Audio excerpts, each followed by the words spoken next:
Um, a very good morning to everyone who has joined our session today. So, Sakura Nihongo Resource Center extends a very warm welcome to all of you. And we are thankful to you for taking time out of your schedules and being part of today's session.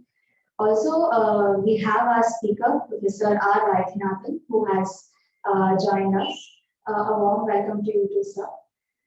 Um, it's a pleasure to have you with us today, and thank you for accepting our request to address our students about the emerging opportunities in Japan. And I hope that all of them take back a lot of information um, while you share your thoughts with them. So first of all, there are a few things that we would like to address students. Um, we would like to inform you that first we'll have a small talk from Professor Vaidyanathan. Post that, we will have a small Q&A session. So while he speaks, whatever clarifications or doubts you have, you can note it down, and post the session, you can ask him your queries. And a recording of the session is strictly prohibited. So we will be recording the session and we will be uploading it on our Facebook page. So you can access it once we upload it on our Facebook page. And please maintain the decorum of the session. Request you not to unmute or speak while the speaker is speaking. After he speaks, you will have time. You can ask him your questions.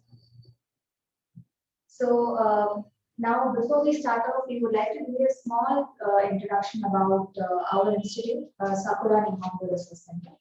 For this, I would request my colleague, Ms. Rama, to give a brief intro of us.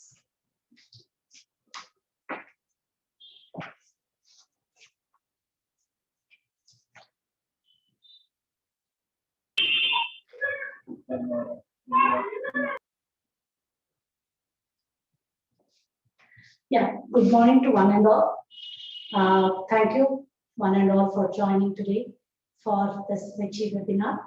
And a big thank you for Professor R. Vaidyanathan, sir, to accept our request and be available to, in their showcase a lot of value add what these students can make a good career for themselves, should think in what aspects, how they can change their careers, and how is Japan important for us. So thank you once again, sir, and thank you all students for joining us in this webinar today.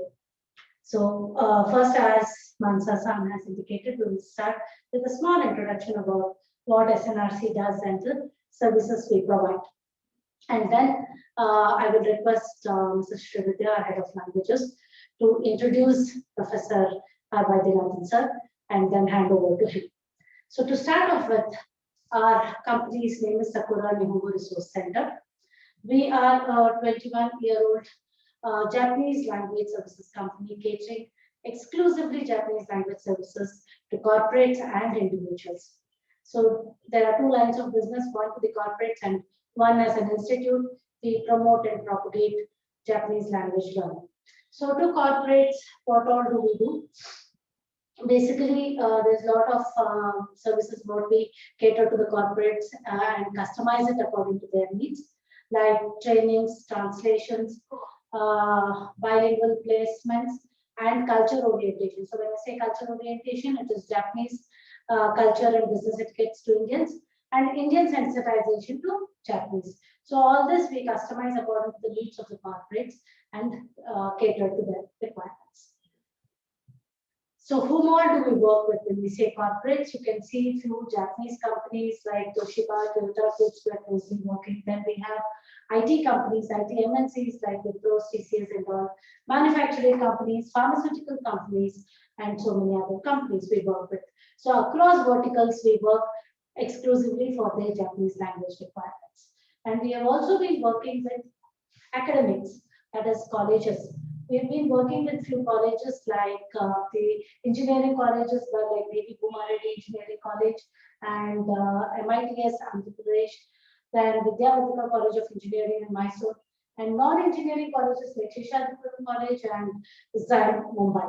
So this is our connect with even educational institutes.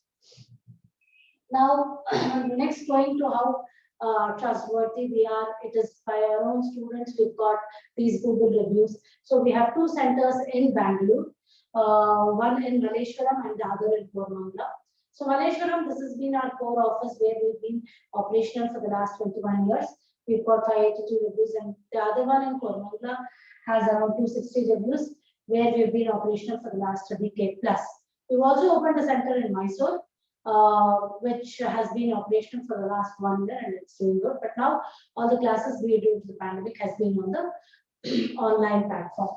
So this is all about us. Now I request Mrs. Srividya, our head of languages, to introduce our sir and then take it forward from there.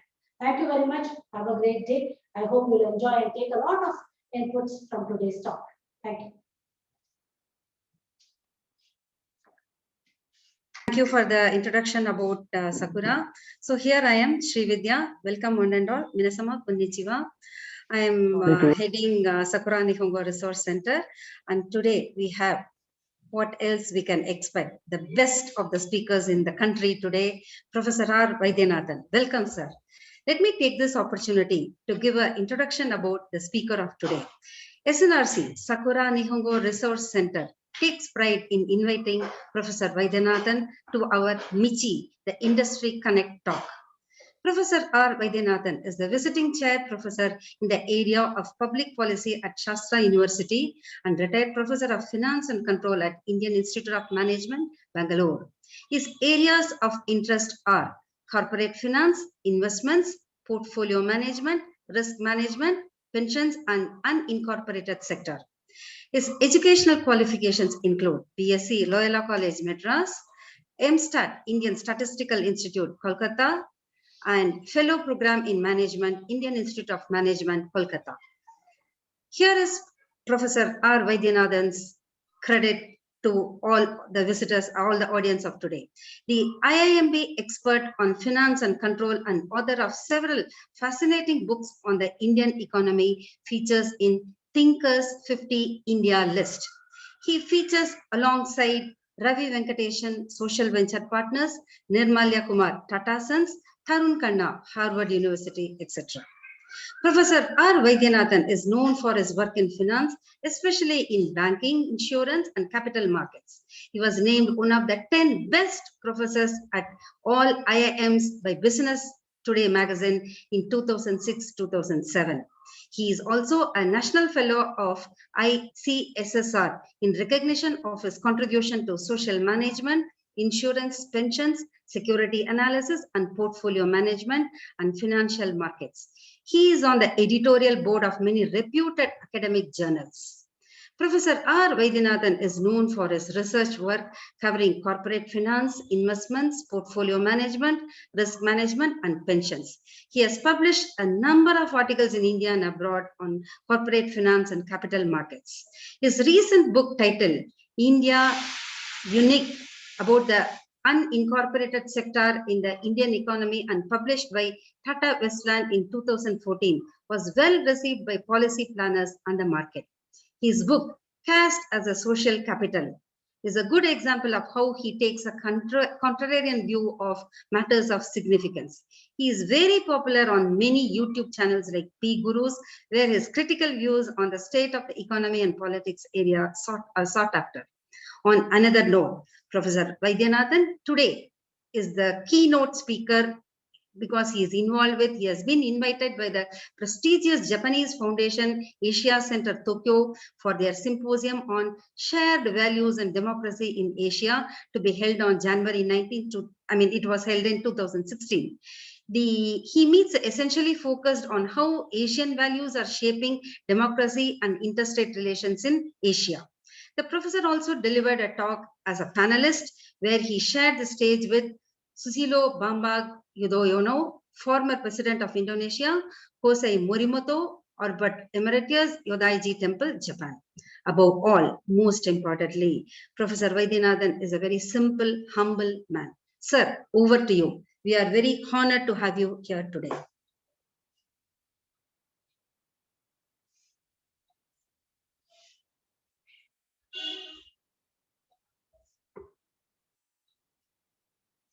Sir, you can start your session. Okay. It's all yours now. Thank you very much, Sri Vidyaji, for that kind introduction.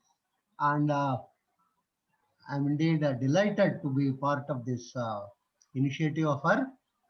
Her center is doing remarkable work in the last decades, fostering extraordinary amount of good relationship between India and Japan, as well as in terms of encouraging various type of activities between the two countries. I would rather put it as two civilizations.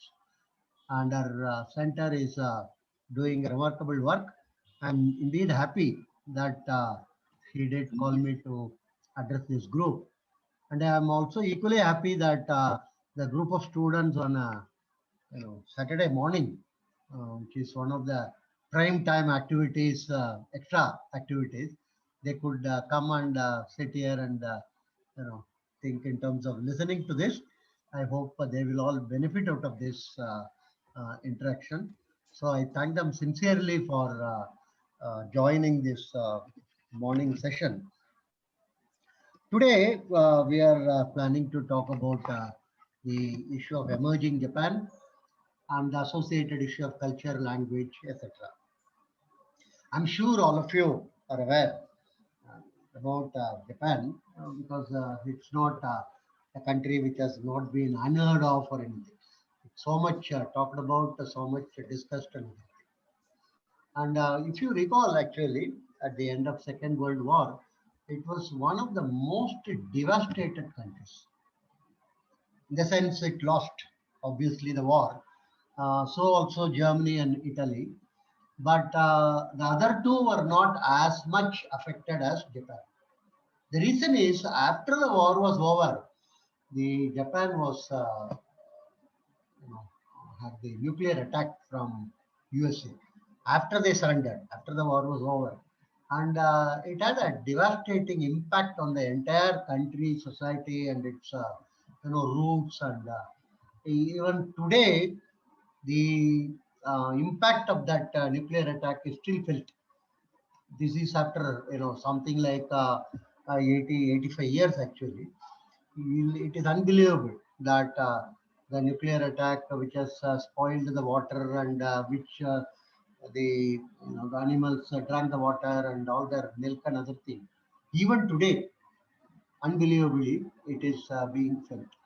So they were not only they lost the war, they were completely devastated. In the sense you cannot imagine actually. If only you read the history, you will know how much that country has suffered after the war. But over a period of time, by the I would say mid 60s, they have slowly built their economy, built their society, and with the grit, and they have a extraordinary amount of history in their past, and so they did. Obviously, of course, the Allied powers of the Second World War, including US, facilitated their unification as well as development, along with that of Korea and this entire East Asian group actually. And to the extent they built their economy, and by the year 2000, beginning of 2000, it is being talked about as a very, very important country. People were shunning Japanese goods in the 60s and 70s. If at all you were, of course, most of you might not have been even born that time. And if somebody says this is a Japanese made or something, people will say, no, we don't want to buy this. We would rather go for the German one, or that type of approach was there. A simple thing like the pencil sharpener to electronic goods and other things. Oh, Japanese? No. We will go for. So that used to be the attitude in the 60s and 70s. You won't even believe it actually. But they took it up as a challenge actually, in a sense. And over a period of time, by 2000, I think they have become a extremely recognized power. And following them, South Korea was also coming up in terms of economic power. So After 2000, large number of Japanese companies began to be known, heard, talked about, and obviously Sony was one of the initial pioneer in terms of. And then slowly people began to prefer Japanese, goods and Japanese made items and to the extent that time Chinese were one of those who were not very much appreciated. Oh, Chinese, no, is because Chinese are known to be very cheap or rather least costly, but at the same time not very reliable. So if you look at the number, I do not want to bore you with a lot of statistics and other things, but just to mention in 2019-20, prior to the COVID situation, what is the known as the Chinese virus or Wuhan virus, popularly called COVID, because of China's uh, hold on the World Health Organization. Even the naming has been changed. It's not called Chinese virus. Whereas there was a pig virus earlier, some of you might have heard about it. It's called Japanese encephalitis because it originated in Japan. And there is Ebola river virus, which is called Ebola virus. So normally it should be called Wuhan virus. But anyhow, because of the Chinese, grip over the global organizations today, it's called COVID. Prior to that, if you look at the global picture, you will find something very interesting. In nominal terms, in the terms in which it is measured in 1920, USA had something like 22 trillion, 1,000 billion make a trillion. I'm sure many of you would be aware of it. And in US, it's all measured in US dollars. Then China came around 14, and then Japan with the 6. Then German, India, UK, France are all nearer to each other. 3.5, 2.93, that plus minus. Of course, some years India was ahead of UK, some years it was behind. But the first three were US, Japan, and China, and Japan. But if you take on purchasing power parity, they call it in economics, and that is a way to measure actually the country's GDP or national income, gross domestic product. What is purchasing power parity? Adjusting for differences in purchasing power in two different countries. For instance, my niece is teaching in California. She earns, let's say, 50,000 US dollar. I teach here and I earn 50,000 rupees. Both are 50,000. But these two are not easily comparable. There are many items here, particularly services, which I can command, which I can purchase at a much different or lower rates. For instance, I can get a housemaid to clean the floor and wash the vessels and dry the clothes for something like 4,000 or 5,000 rupees per month, depending upon the size of my home and all those things. 5,000 per month, I'm talking about. In California, if she has to hire per hour, she has to pay something like 40 US dollars. There is no comparison at all. Per hour, I am talking about 40 US dollar. At 70 comes to 2,800 rupees per hour. So 2 hours she is spending in order to get this thing done, what I am spending per month. So even though both are 50,000, our purchasing powers are totally different. When it comes to goods like tur dal or rice or wheat and other things, it is a reverse actually. She can buy those things at something like 10 to 12% of our income per month in order for consumption.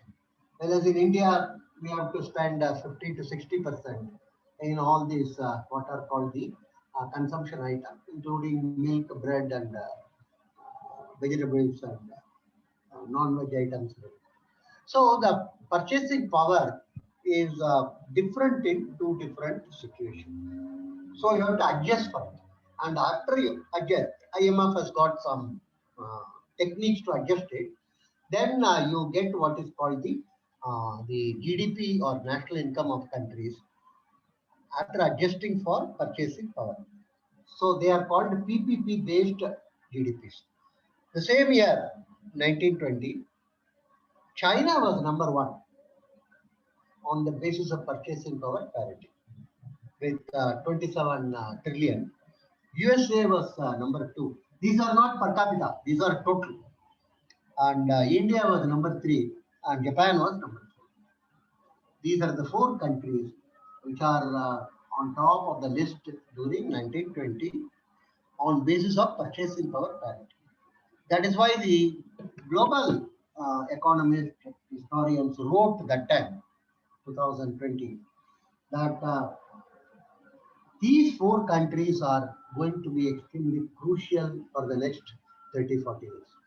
In other words, if you are born and being a student around, let's say, 1910 or 1912, last century, you would have been told that you must study about England, Germany, France, and the US.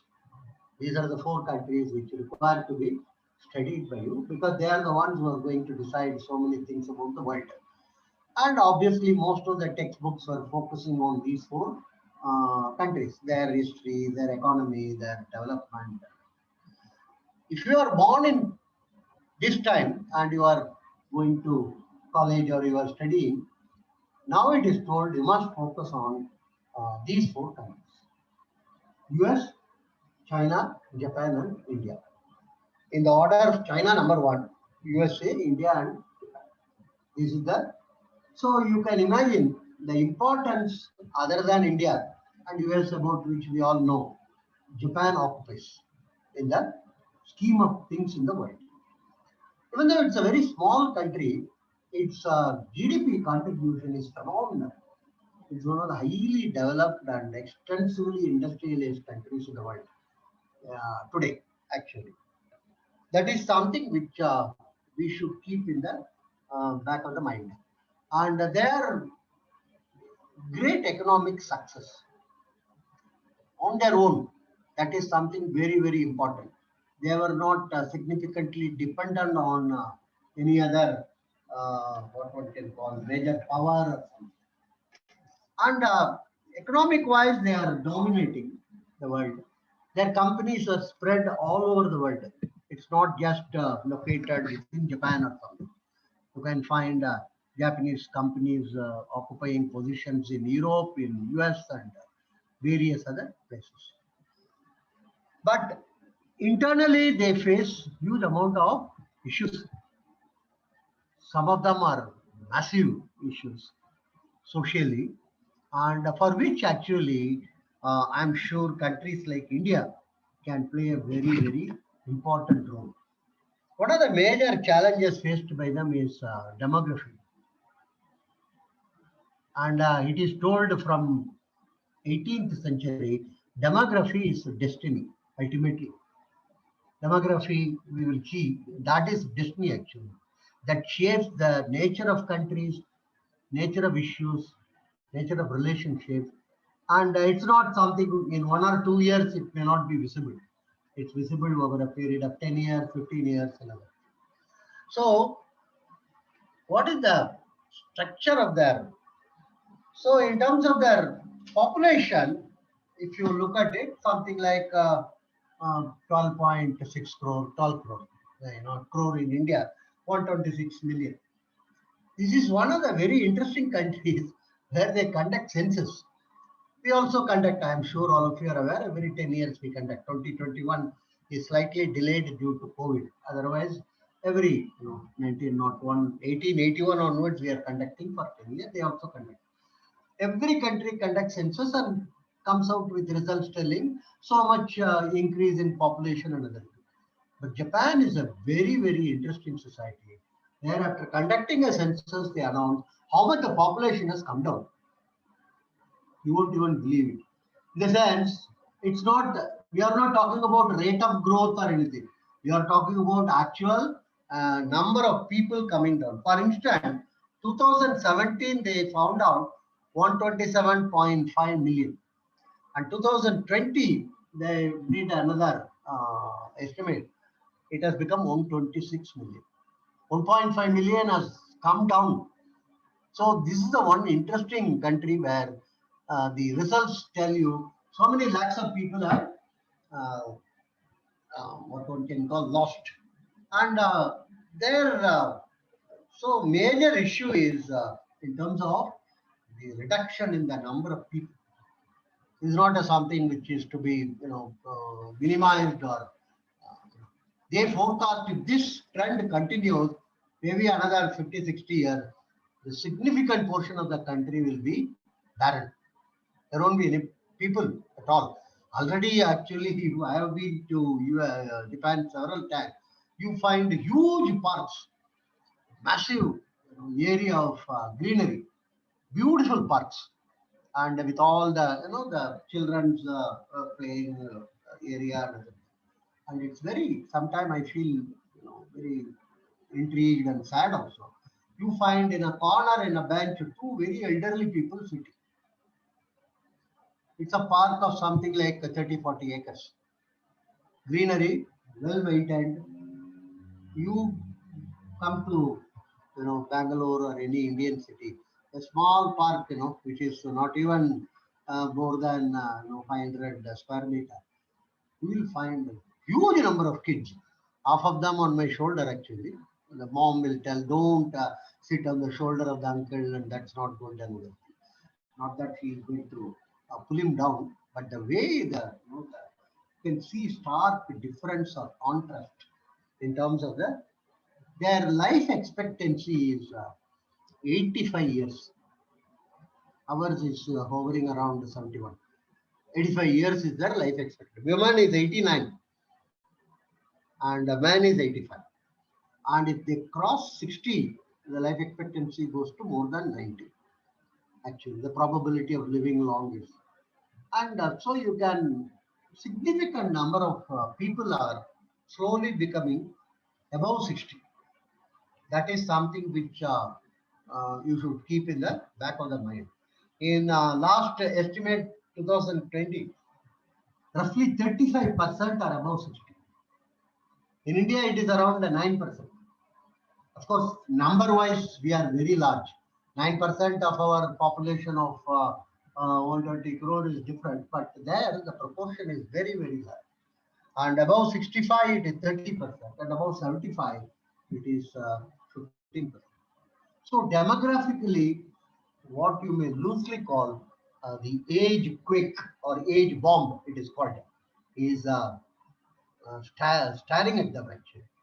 Yes, and you can visually see. I go to Narita Airport, I find some 15 counters are there, and every time I visit, and I find only 3-4 counters are working. This is very common in India. If in a government office or any public place you go, there will be some 20 counters, and 2-3 only will be operating. The remaining there will be some board closed for lunch. That person has gone, and that whatever reason, and you are used to it actually. Not all will be there. I found very and the queue they put to boards everywhere, from here to the end point 5 minutes, from here to the end points in 3 minutes, like that they indicate to you so that you don't become very restless. So I used to be puzzled with the 10 counters, why 2 or 3. My colleagues at Meiji University used to tell me, sir, as and when people retire, we don't have people to replace. Can you beat this actually? This is actual situation. So, these are simple examples to tell you the nature of the crisis which is facing in terms of the age quake and what are the implications. One, of course, is people, there is nothing called retirement. On paper, there may be retirement, but still people continue to work. People 85, 90 or all you can find, doing some work or other. If you go to some public function or parties, most of the people who serve you will be above 80 or above 85, and the people who clean the plates and all that. So they go on working. Okinawa is one place, one smaller island adjacent where even the American camp is held. There large number of these 100 fellows are 100 age fellows are plenty actually. You come across 101 and 100. So they have this this marathon or relay race between hundreds and 110. So that type of it's a So the implication are twofold. One is economic implication. Now all these people have to be given social security or what we call pension. Right? There are two types. Some of you may be knowing about it: defined benefit and defined contribution. Defined contribution is whatever you contribute during your working life. At the end of it, you get it in the form of pension. Defined benefit is the number of years of service. And so far, Japanese companies are extraordinarily loyal to their employees and vice versa. Employees are also very loyal, who work for a very long number of years. And then at the end of it, the company takes care of their welfare. Now, the government also has to take care of its own employees. There is something called a funded pension or unfunded pension. Funded is, a fund is created and out of which you are paid the pension. Now, the major problem is after 60, suppose the person gets out of the workforce, he has to be paid pension for till he's 100, let's say, or 90, 30 years. So many a time, the post retirement, the lifespan is much, much higher than the pre-retirement. In India, yes, similar, not identical, similar example would be Kerala, where even today the retirement age is 55 for government, state government employees, and their life expectancy is relatively higher compared to other parts of the country. So they could stay up to 80, for instance, after retiring at 55, which means something like 25, 30 years they could continue. So their work life could have been 30 years, and then the post-retirement life also is 30 years. And this portion has to be taken care of. Kindly note, your contribution is as long as you work. And after retirement, you don't contribute anything. There is nothing called monthly you have to pay for your pension. After retirement, it is only what is called accumulation or what is paid out. So the huge amount of funds are required in order to maintain this group. And those funds have to earn a lot.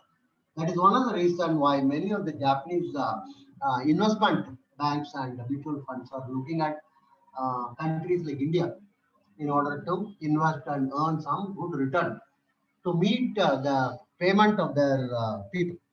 So that is one type of. Second type is in the absence of adequate amount of reproductive activity. Also. It's not only people live longer, less and less children are born. This is something. The total TFR is, the fertility rate is hovering around 1.3.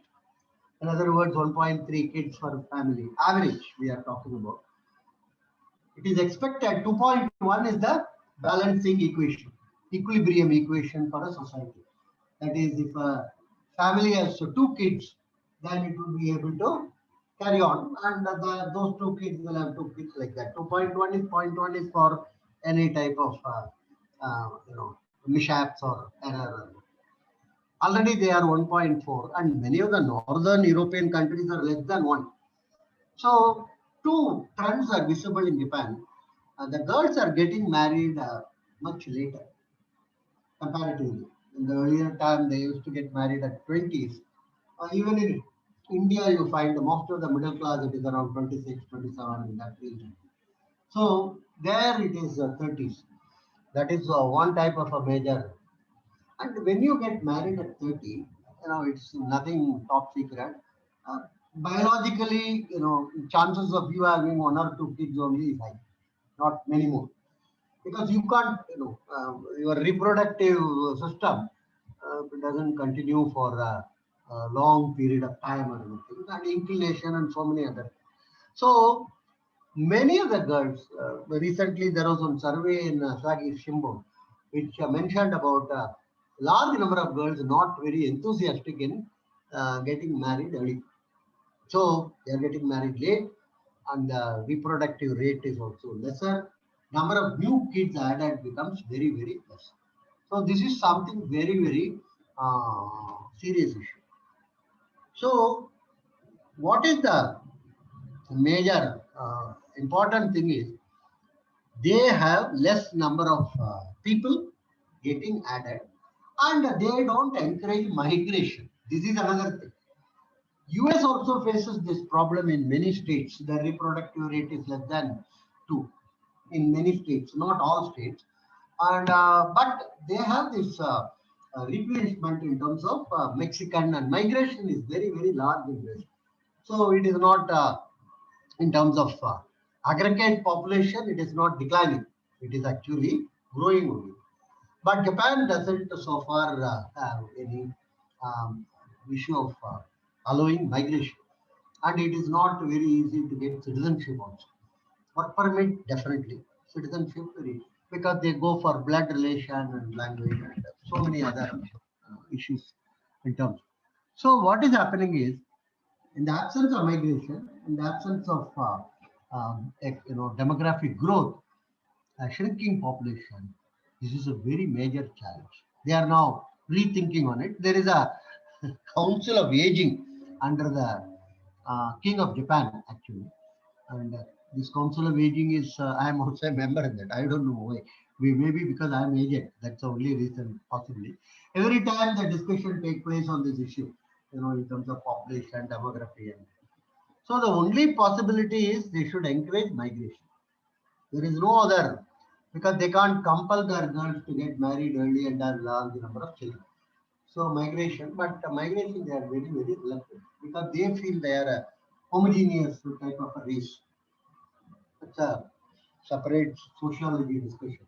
Anyhow, most important point to note is now they are seriously thinking in terms of having large scale number of people from outside coming and working and staying there for a long period of 10 years, 15 years, 20 years, irrespective of whether you are a citizen or not, you can continue to stay there. This is something which the doors of the Japan are getting opened up.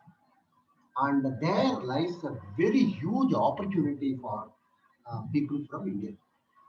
Traditionally, we have been looking at US, UK, and other things in the 60s and 70s. But now the whole economic cycle has changed. The 21st century is that of Asian century. Let's be very clear about it. And many of the youngsters ask me, I always tell them, learn Japanese or Chinese. Of course, learn Hindi. That's one of the largest languages also. Otherwise, learn Japanese or Chinese. No point in learning German, French, and although unless you are, if you are romantically oriented, French might like it in terms of their poetry. And if you are philosophically oriented, German would give you a lot of inputs. You are Nietzsche and Schopenhauer, so many other German thinkers, including Karl Marx. Anyhow, and those are what I want to stress is, if you want to look at future, not past, and if you want to look at future opportunities, Chinese and Japanese are two major languages. Of which Chinese, as everybody knows, has got its own limitation in terms of the political system, the country, and the various other issues. And Japan is that way, extremely friendly and open. And kindly note, Japanese companies are not just located in Japan. This is something which we should know. Some of the largest global corporations are Japanese, spread all over the world, including India, of course. India now, I think I'm told some 500 plus very large Japanese corporates. Now, language and culture are interlinked. This is something which we should recognize. And fortunately, the Asian culture, Japan, to some extent China, non-communist China, and this India, all share the same type of values. And Japan is significantly Buddhist even today. And some small portion is Shinto, which is an offshoot of Buddhist culture. If you travel there, if you visit Kamakura, for instance, one of the largest Buddhist shrines, you will find the amount of our Indian influences there. They have Saraswati, they have Ganapati, they have Ganesha, and there lot of their culture, rituals and festivals, huge amount of similarity with them. One of the major ways they worship is in terms of incense sticks and gongs. you won't find it significantly different than any other place within that. And one important point to remember is they have enormous amount of appreciation and respect for India and India. The reason is they again feel it is the land of Buddha. Some of the very elderly Japanese have told me, even Chinese have told me, their wish or dream is to be born in India again in order to reach the heaven. Because they feel the land of Buddha they should be arriving again.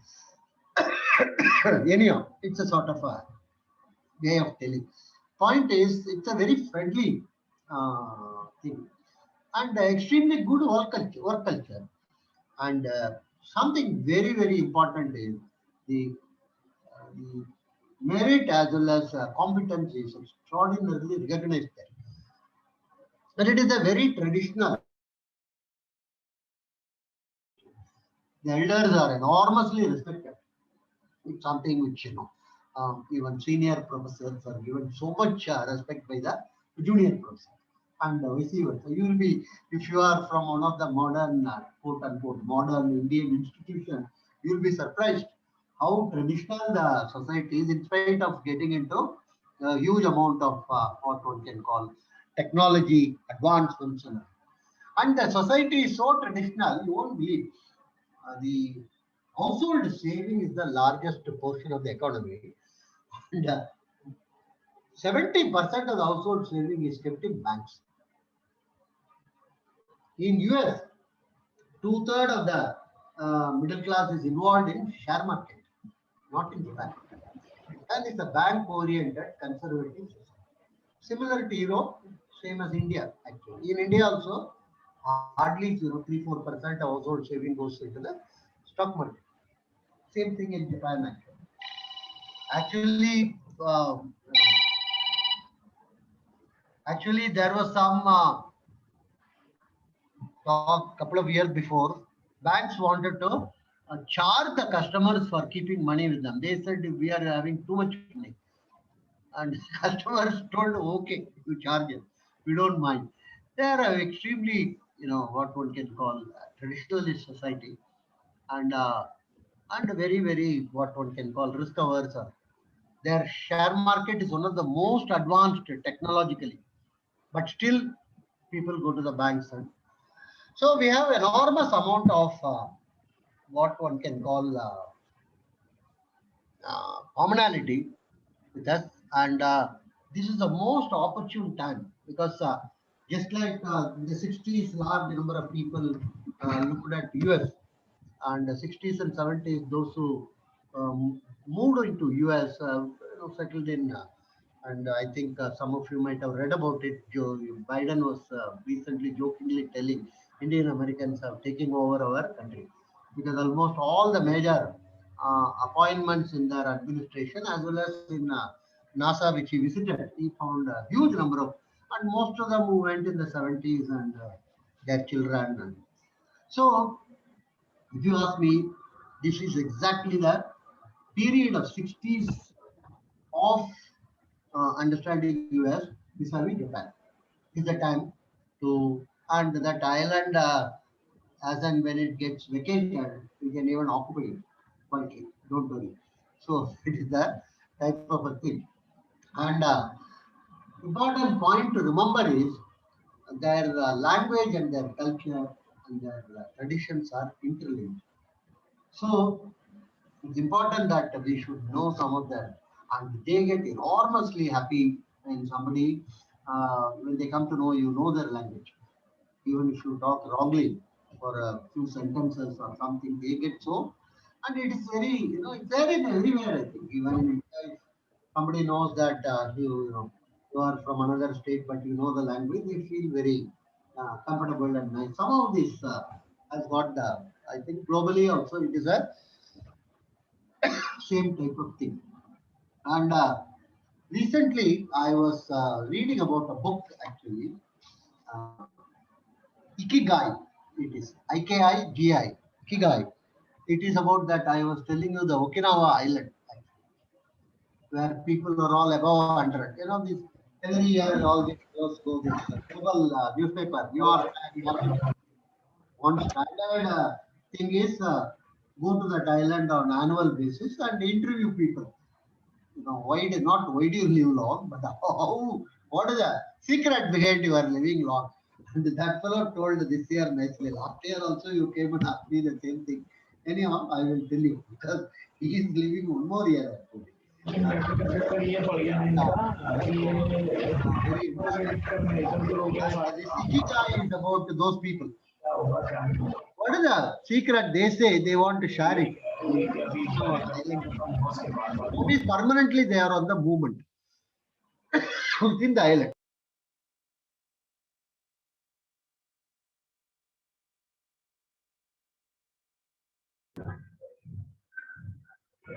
Sir, you are on mute.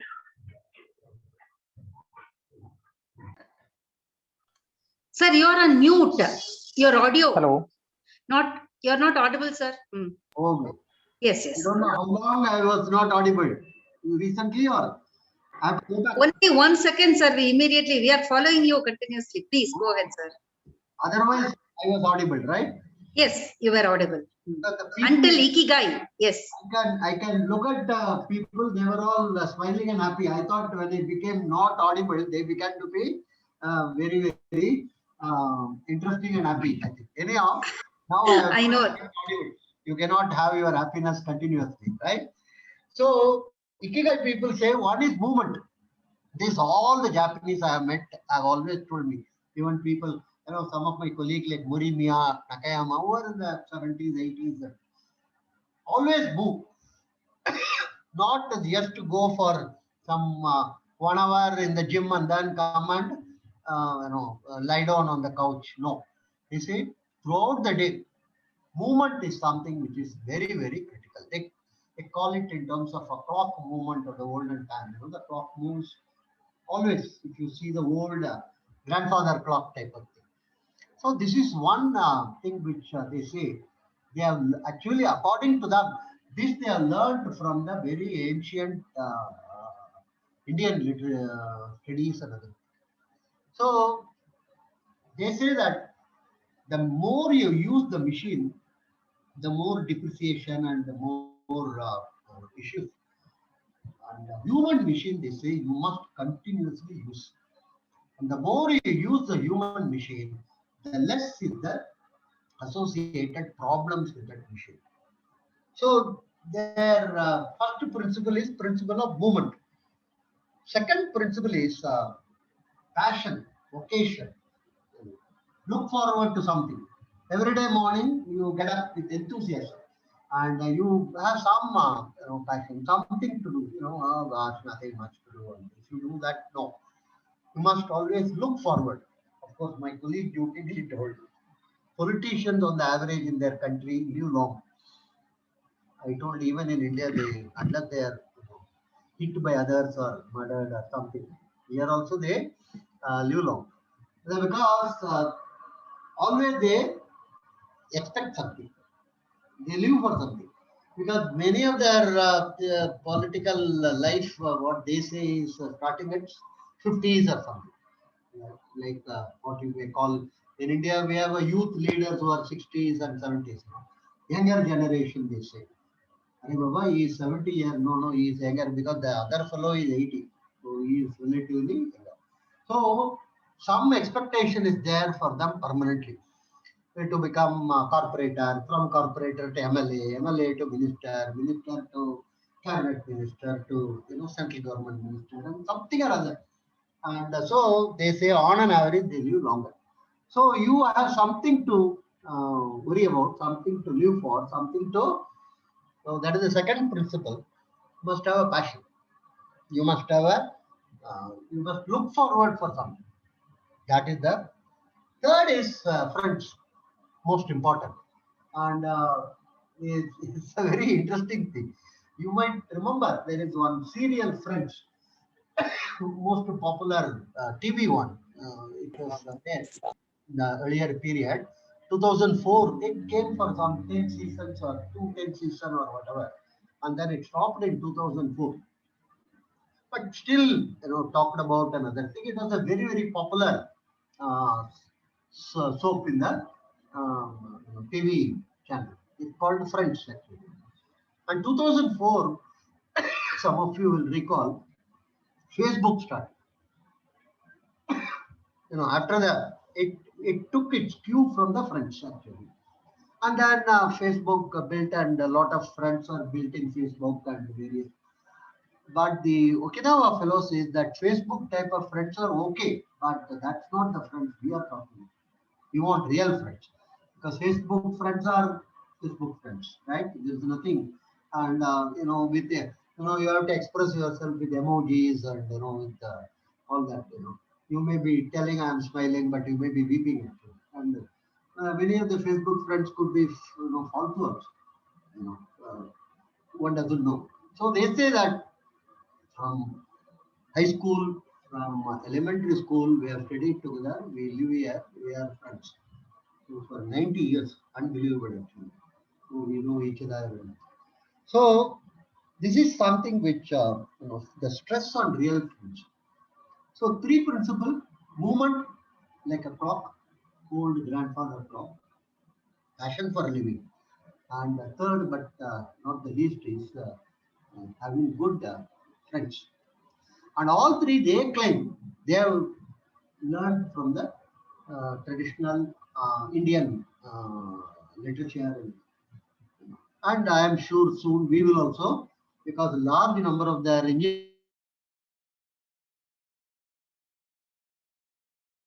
their management principles were followed by us in the 90s and 2000. Because anything here, it has to go out and come back, according to me. You have to export and and then import. Like yoga, for instance. We have yoga for thousands of years, but still people in California is doing it. So we are also now planning to. Everyone is enthusiastic and yoga, and why are you so enthusiastic in yoga, sir? Oh, sir, everybody in West Coast is doing yoga. So things have to they call this what is it called? This nowadays turmeric latte. Believe me, $1.99. It is sold in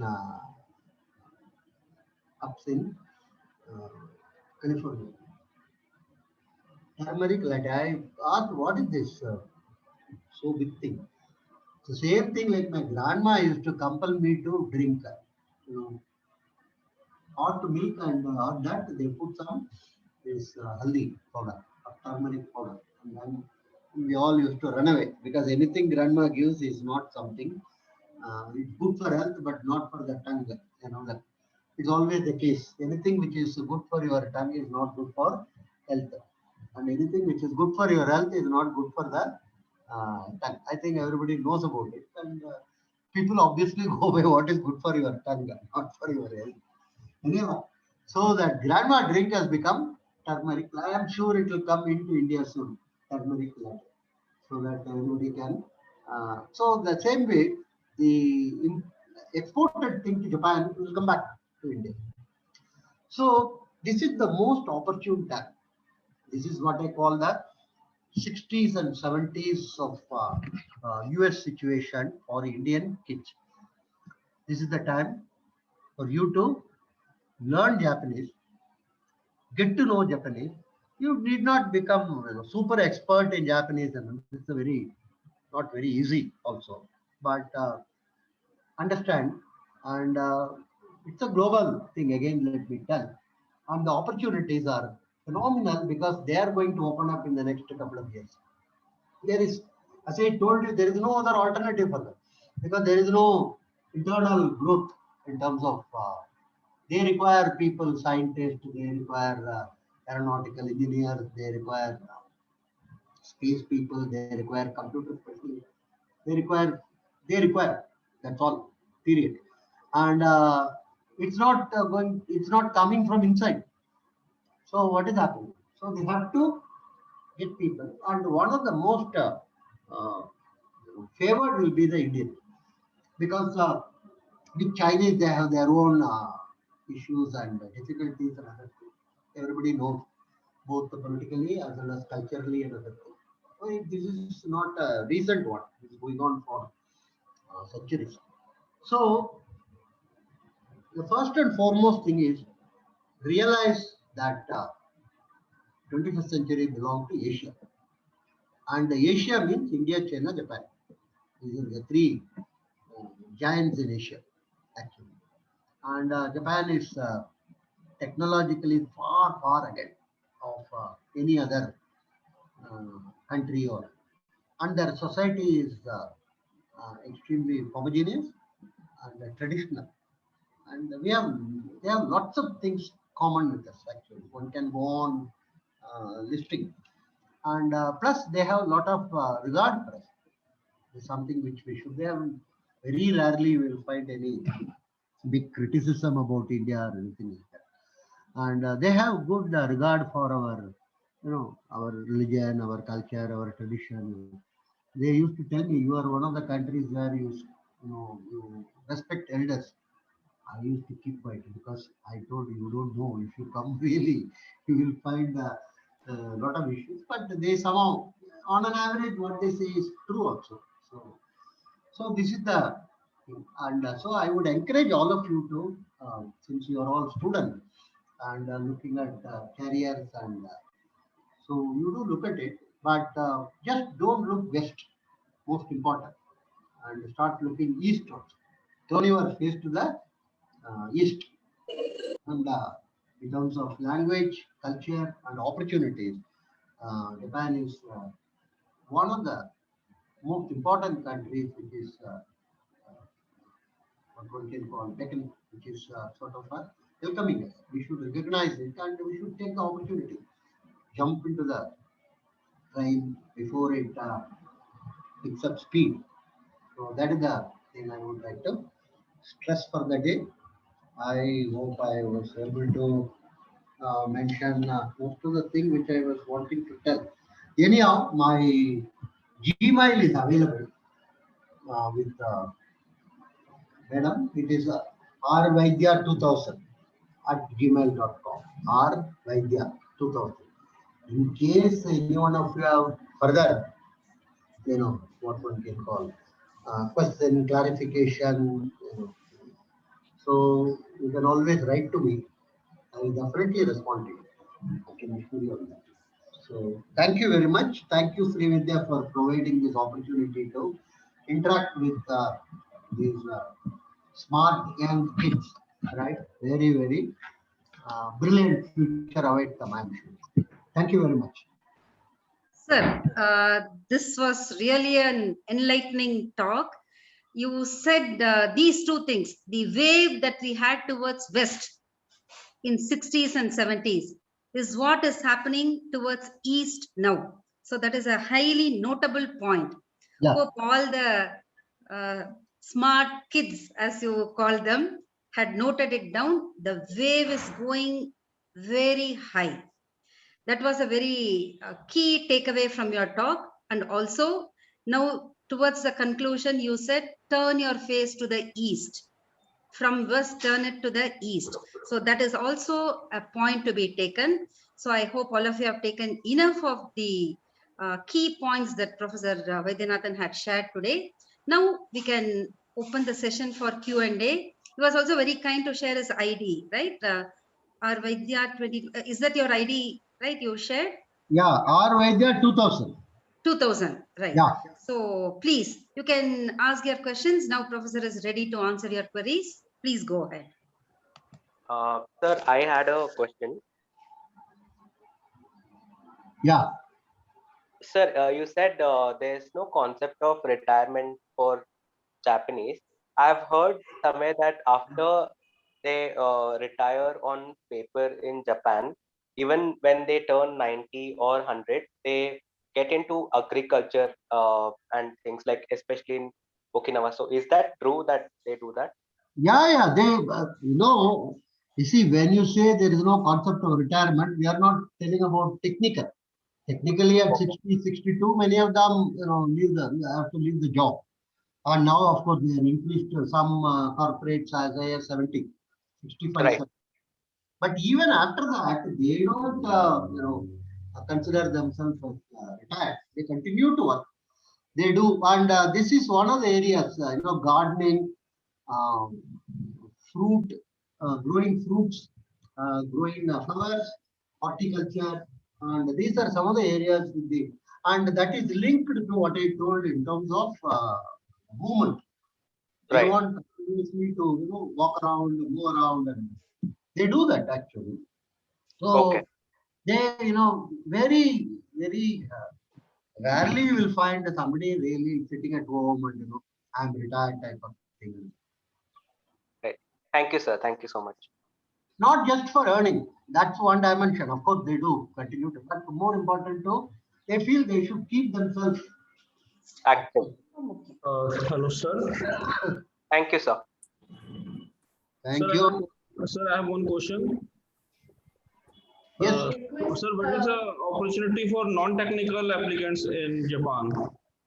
Where? Sorry. What is the opportunities for non-technical candidates in Japan? Non-technical. Non. Technical. Yeah, yeah. All type of things are required there. What can they do in Japan? Huh? Sorry. What can they do in Japan? What is opportunities for the non-technical candidates? Non-technical. Can you give an example? Sorry. Can you give an example? Like what kind of job they do? No, no. What is non-technical according to you? No, I want to know from you what is a non-technical. You are asking me or? Yes. I don't know. I don't know. Do you mean to say anybody who is not engineering graduate or? Yes. Yes, sir. Huh? Yes, sir. That's what he's trying to say. So he's trying to say for someone who's not done engineering, what are the opportunities? Plenty of opportunities, even in the clerical cadres, even in the security area. Of course, light-heartedly telling even those who push you inside the train. So that is also a non-technical job, right? There are large number of people who stand outside and like Bombay, you have to give huge amount of crowd on a morning time and it's automatic door. So they call it gentle pushers. They push your back into the train. So that is also a non-technical job. Sir, if you don't mind me following up on that. Hello, sir. Can you hear me? Yeah. Yeah, sir. I've done my BCom, my majoring in accountancy. And That's not non-technical. Accounting is a major technical issue. Correct. So that is technical, yes. But I just wanted to know from your contacts and from your group of people, are there opportunities for those who want to get into, say, accounting and management Yes, provided you know the language, you know that. Yes, sir. I have done my N3, so. Sure. Yeah, so is anything in particular you might suggest or anyone I can contact for further information? No, sorry, this is, I don't want to convert this into a consulting type of session. Okay. Okay. Yeah. Okay. Fine. Because then everyone will ask for different and. Sir, I have one more question. Sir, who's candidate going Japan without language? What can they do there? You don't have to physically go to Japan at all because Japanese company, I told you, are all over the world. A simple thing like technical translation of commercial transaction, they would be very delighted if you are very capable in that area. No. Whose candidate don't know language, Japanese language, and also fresher and going Japan on study visa? No, I'm not getting your question or rather observation. What is that? Sir, my question is it a student going on study visa without study Japanese here in India? He wants to study in Japan Japanese language, but what can do till he learn Japanese in Japan? You mean you will go to Japan and learn Japanese? Yes. Why would you do that when it is opportunities are plenty here, right? Much easier to go there. As I told you, it is not required for you to go there at all. You can join any Japanese related companies all over the world.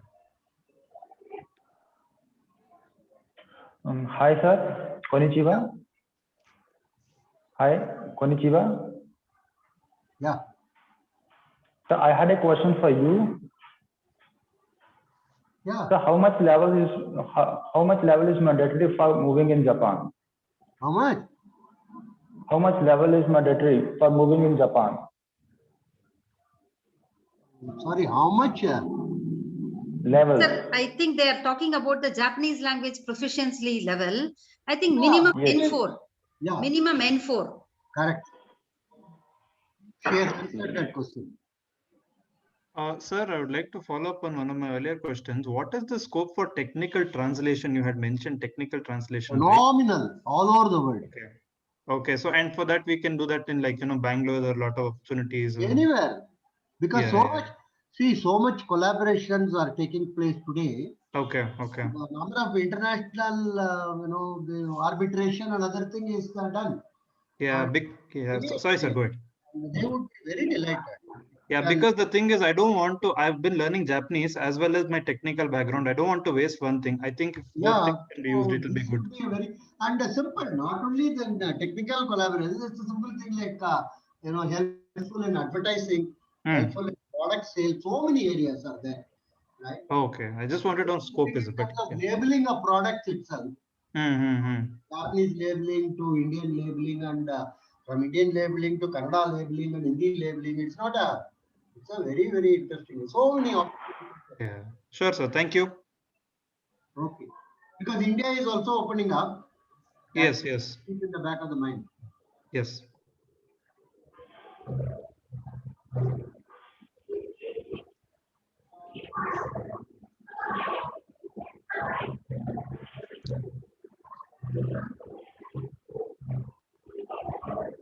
See, fundamentally, we should be clear about the trend which is starting, and we should be one of the first to get into the trend. That's what I want to stress. We shouldn't be the last to get into the trend. Today, if you want to, do some studies in UK, you are one of those very, very last. The lift is full in USA also. Yeah, lift, I mean the escalator, the one which carries, when you enter, you will find all people of Indian origin. So you are going to be one of the 10 or one of the 12. But in Tokyo, you will be one of the few. So you must always Me, sir. keep your eye open for new opportunities at your age. Good morning, sir. What is this? RIN. Yeah. Good morning. I have a question. Yeah, go ahead. RIN. Yeah. You can call me Soundarya. But my question is, if I want to pursue higher studies in Japan, probably do my MBA, what would be your opinion on that? Yeah, good area. Actually, some of the universities in Japan actually offer good MBAs. If you have knowledge of Japanese, along with Yes, sir. that, very important thing. Yeah, I will be writing my N3 exam soon. Okay. In this July. Sure. But They have very good MBA programs. You can check on that. Maybe university has got MBA. So many universities have got good MBA programs. okay, sir. Thank you. And some of the universities, you can check in their website and other things. They offer also some assistantship or scholarship and other. Yes, sir. But would you prefer if someone had to do MBA in the West and or in the East, which one would you? If you are in 1955, I would have recommended West. If you are Yes. asking this question in 2020, I am recommending East. I hope I have made myself very clear, right? Yes. Thank you. Okay. Think East, do East.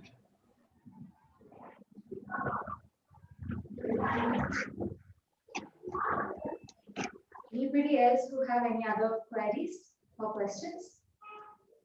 Sir, one Yes, last ma'am. question. No, sorry, someone started. You can go ahead. No problem.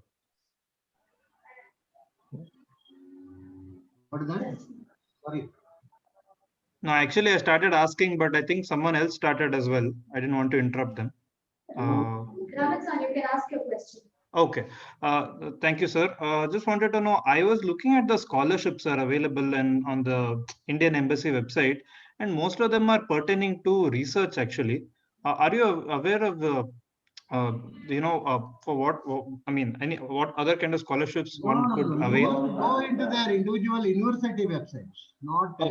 embassy websites. Okay. And those would be more helpful, you said. Yeah. That would be more helpful. Sure, sir. Okay.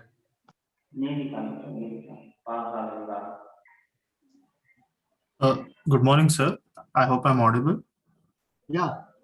Sir, I have heard that, depending on your job requirements, if you're going into, say, a technical side, usually it is N4 or N3. But if you're going into the managerial side, management side, it is said that at least N2 is more, preferable. So is it really something like that, management side requires more Japanese, a higher Japanese certification compared to the technical side? No, nothing like that. You see, the basic thing is you can enter this or that, but having Japanese language, culture, understanding will be an extra boost for you.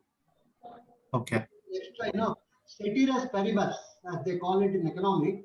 There are two candidates, both having management skills and knowledge. One who has a Japanese language and culture vision, he will definitely be preferred.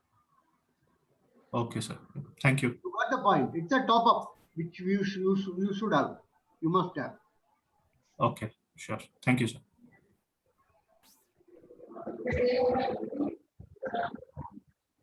Arigatou gozaimasu. What is that? Very nice. Arigatou gozaimasu. Thank you very much. Thanking, right? Yeah. Thanks. Right. Yes, sir. Yeah. Thank you. Very good. Arigatou. People are communicating in Japanese already, right? Very good. Sir, the awareness about the language is pretty good these days. And your talk today really added that essential flavor to that one. Konnichiwa minasam. Konnichiwa minasan. Okay. Yeah. No, towards the end, as they all said, arigatou gozaimasu. Correct. Arigatou gozaimasu will be the word. Very good. Thank you all the kids. And thank you all kids. Any more questions? Youngsters? Except one very elderly person I saw here. I don't know. What is his name? Service? No. Check. Gone. I just saw one picture of very. Whether somebody else has kept his picture. I don't know. Probably it could be a face. Yes, is that fine? Can I request Meghna Mansa-san to take it over? Mansa-san? Yes. This is Meghna? This is Manasa. Oh, Manasa. No, Sakura Nigong Resource Center. That is Manasa, right? Yes. Okay. Where is Meghna? There is no Meghna, sir. Only Manasa. Okay, very good. So, firstly, thank you very much, sir. It was a very interactive, it was a very informative session, and I hope all the students have taken back a lot of information. And coming to the students, I hope you have asked your queries, and whatever sir has said has helped you. Please do remember whatever he has spoken, that will take you a long way. Yes, so this is what I would like to say. So thank you very much once again for accepting our request. It's a pleasure to have you. So I would like to thank sincerely Srividya, and of course her husband also, who runs the center for the last 2 decades, right? So, and who have offering extraordinary amount of relationship between two major powers of Asia, and in order to understand, it's not just the language; it's also language plus understand the culture, understand the civilizational roots of the two countries, economy, so many things. And I'm sure there is good touch with the the embassy and charge the affairs and everything. And all the people who learn the language are, in a sense, ambassadors of India to Japan and vice versa. These are what you may loosely call not the government ambassadors, but cultural ambassadors, who understand each other's position. And I would request all the children, all the kids, to go to the respective university or company and all those websites. And if you know the Japanese and if the website is in Japanese, you are very familiar with that. And try to find out, what do they do, what do they want. That is the most important thing. Go into the individual corporate website. And if you write email to them, 90% of the time I have found, particularly Japanese executives are responding. They would give you some good responses. And if you write in Japanese, nothing like that. They will be so, what you call, thrilled. And they will respond to you. And I wish you all the best in your future career. And I'm sure you would continue to be associated with the center, SNRC, and also with Srividya Madam. She is doing a remarkable job actually. In terms Thank of you, sir. putting in, I know sometimes she puts in as 16 to 18 hours in terms of recent festival also. Was conducted, which was a grand success. So, thank you once more. Thanks to the SNRC Center. And thanks to all the participants for taking your time off on a Saturday morning and participating in this event. I'm sure it could be helpful to you. And keep in touch. That's the most important thing, right? And then try to practice ikigai. So ikigai is a very Japanese have large amount of very very interesting things to follow. Actually. So it's a very something remarkable is when you go there also you will find so much highly technologically advanced country, but socially so much traditional. This is something which this ability to marry these two, they are unbelievable actually. So it's a very very traditional. It's not like the modern society of West or something where you will find it very strange actually, but very advanced in terms of technology and even when you go there personally, when we come to know that you are an Indian and other thing, you will be pleasantly surprised. They have enormous amount of liking for Indians in terms of the regard, and so that is something. Okay, all the best in your career ambitions, and continue to keep in touch with the center, Manasa, as well as Vidya, Madam. Wish you the best. Thank you very much. Thank you all. Thank you, sir. Thank you very much, sir. Thank you very much. Thank you all the participants too. Thank you, sir. Thank you, Thank sir. you. Thank you very much. Arigatou gozaimasu. So I close it. Okay. Yes, sir. Thank you. Yes, you can. Thank you very much, sir. We'll be in touch. Yes, sure, sir. We want your expertise. Yes. Thank you, one and all.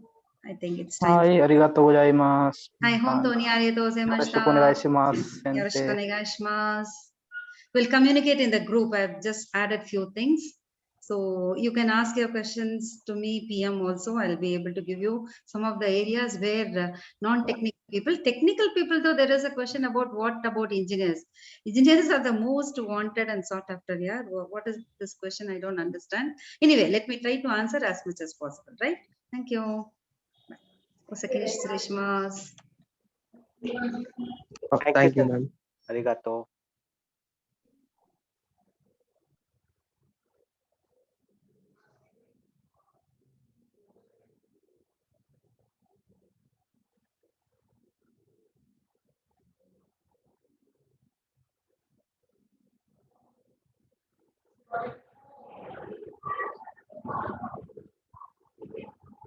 Thank you.